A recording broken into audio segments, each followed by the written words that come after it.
Hello friends, this video on periodic classification of elements part 6 is brought to you by examfear.com. No more fear from exam. Before watching this video, please make sure that you have watched part 1 to part 5. Using a Mendeleev periodic table, predict the formula of oxides for all these. Right, let's do that. So if you see, the first one is K, potassium. Let's see where K is. K is here, right? It's a group 1. So if you see, for group 1 it is R2O form. So K will be in this form, K2O. Very simple. Next is C. C is carbon. Carbon is here. Carbon is in group 4. Group 4 is RO2 form, right? So it will be R is C, O2 form. So this guy is CO2 gone. The next is aluminium. Where is aluminium? Aluminium is here. In the group 3, R2O3. So it will be Al2O3. Just replace R with Al. Next is Si. Si is where? Group 4. Si has O2 form, so it will be Si. Next is Ba. Let's see where the barium is. And this is this guy. Since this guy is in group 2 and it has RO form, so it will be Ba. And that's my answer. Very simple. With this Mendeleev table, you can actually find which kind of oxides or which kind of hydride it will form. Besides gallium, which other elements have been discovered that were left by Mendeleev in the periodic table? These were scandium and germanium. These were the two elements that were left for which the space was left for in the Mendeleev periodic table, and they are found after the periodic table was created. What was the criteria used by Mendeleev in creating periodic table? Obviously, he used the chemical property, right?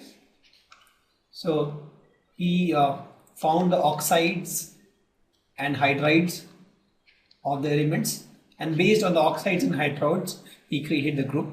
And that was the group, and then ordering in the group was based on atomic mass. So this was the first criteria, this was the second criteria.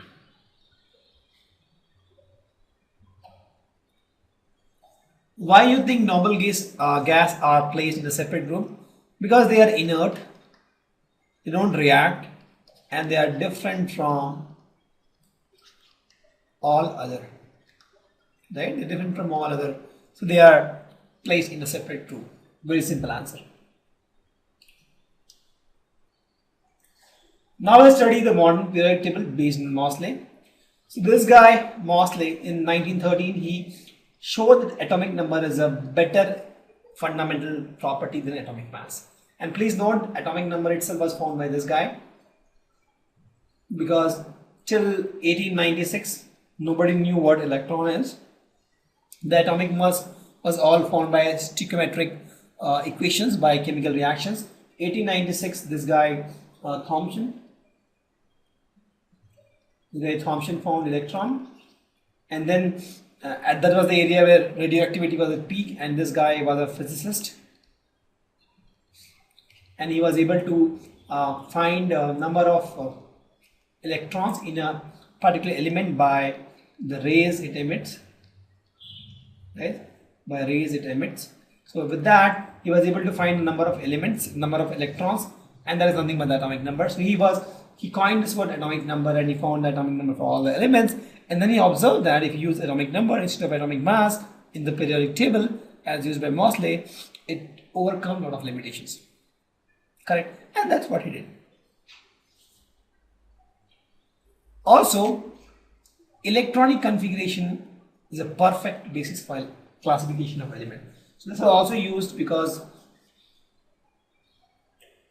there was a property that all the elements in a particular period, will have similar electronic configuration. So with that, we'll explain more when we learn when we go through the detail of this table. But just understand the electronic configuration of a particular element is the perfect basis for classification of the element.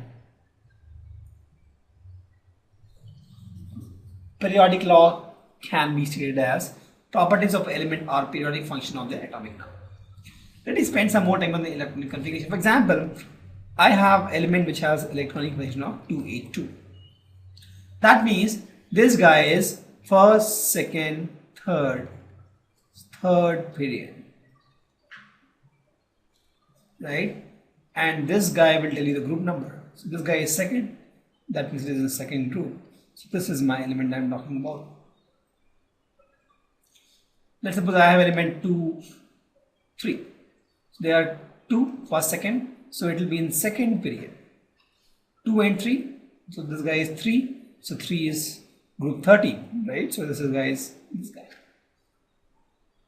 So just by electronic configuration you can actually tell the location of the element in the periodic table. We'll explain more on this, but just understand what this guy atomic number did with the Moseley periodic table, right? It corrected everything. The first thing is the position of isotope is clear now. Why? Because isotope, you see that all these elements will have same atomic number. For example, C6, right? You have 12, 13 and 14. But if you see all these have similar atomic number, since they have similar atomic number, there will be only one place for carbon, correct? And that's one. So since it is no longer based on atomic mass, there is no confusion of isotopes. The position of cobalt and nickel is clear now. You see, the cobalt and nickel is now properly arranged, right? When you talk about the atomic number, they are properly arranged. They are 27 and 28. When you talk about the atomic mass, right? So they have some confusion because the atomic mass of cobalt is more than atomic mass of nickel. If you talk about atomic mass, when you talk about atomic number, cobalt is less than nickel. So since I'm using atomic number now, right? So this issue is all resolved. Position of hydrogen is well explained because, as I told, it is done by the electronic configuration.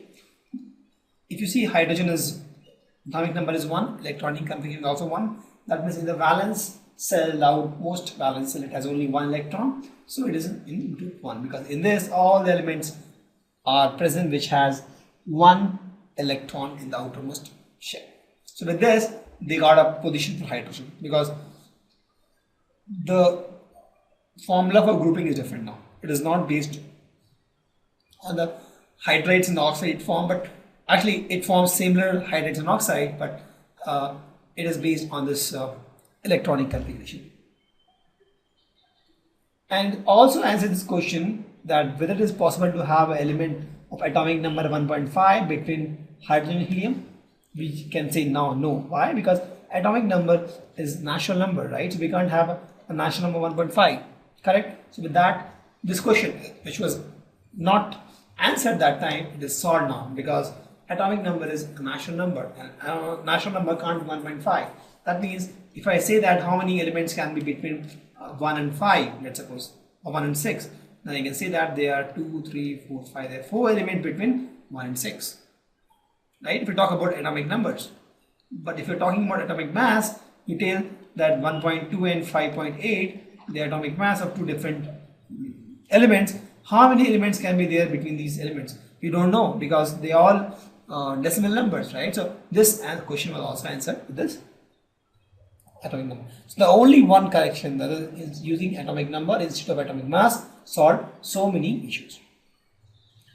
So the modern periodic law says that the properties of elements are periodic function of their atomic number. Please note, it is atomic number, not atomic mass, right? So the basis of this law is that when elements are arranged in increasing order of atomic number, having same valence electron, this occurs at the regular interval. So the outermost electron, the outermost shell, the number of electrons in the outermost shell is called valence electron. So there is it follows a periodic function. If you keep increasing if you keep arranging the elements in the increasing atomic numbers, so we'll see that this elements with the same number of valence electrons occurs in interval. For example, hydrogen, if you see, has 1, right? Then you have helium, that is 2. Then you have lithium, again that has 1, right? So the way, that's why it is. Then the helium, boron, carbon, nitrogen, oxygen. So if you see, I'll show you the table. It follows the periodicity. So let's see this modern periodic table. So elements are basis of the electronic configuration, as I told, and there are 18 vertical columns known as groups, 18 groups, and 7 horizontal rows, and they are known as periods. So you see, they are periods 1, 2, 3, 4 like this, and then they have groups. Correct? Why it's called groups? Just for the memory tip to understand this, they are called groups because this group is having same property. This group same property. So if you tell a group because they have something same, right? Some chemical property the same. So all these groups have same property, and that's why they are called group. If you take this bunch of elements, they don't have same chemical property, and that's why they are never called group, right? So group is same chemical property, and that happens when you take the bunch in this fashion, right? And that's why they call groups. Correct? And these are called periods. And everything is based on the electronic configuration. Correct? So this guy, group 13 elements will have example, this guy is 2, 3, right?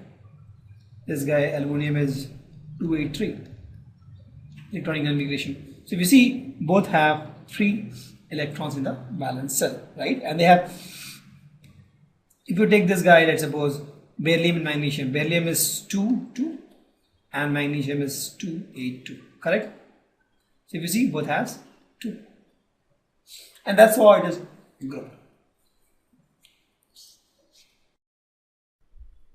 Thank you. Visit examfear.com to watch free educational videos, try free online tests, get the best quality study materials, study from the best tutors and mentors, and much more. Thanks once again.